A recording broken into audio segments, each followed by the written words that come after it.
bwawe n'impamvu zo kwizera Yesu umucunguzi kare kayunaniye kamazina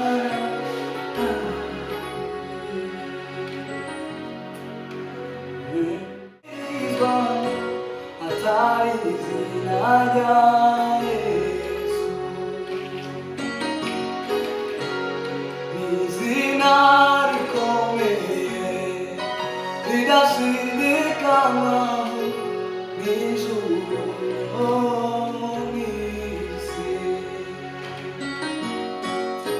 Hari irindi zina twahawe ryo gukirizwa atari izina rya Yesu. Ni izina rikomeye ridashidikanywaho n'ijuru n'isi. Amazina y'abakomeye aribagirana Yesu nshuti yanjye ibazwe bose itangiriro kugeza iteka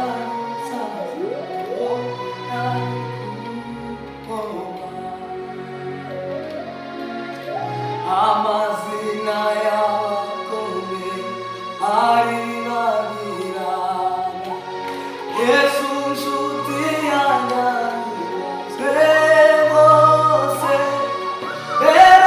itangiriro kugeza iteka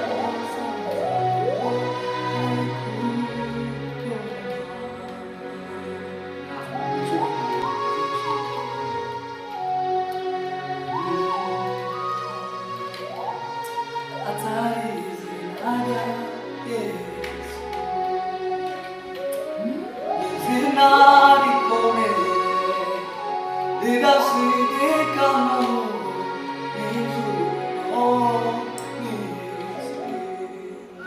N'isi n'ijuru yangiriye neza sinzi uko nabivuga yankuye kure n'isayo y'ibyaha maza nk'ubugingo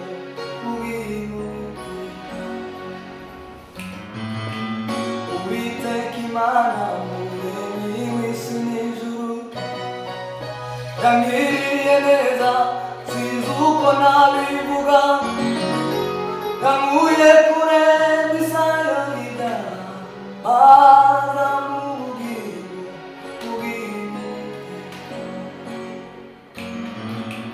umuco mw'isi wamurikiye ubugingo bwacu amwozeyo wese mbera ko nahinduka nanjye nzibera mu mahema yiwe nzamutegereza sinzabwira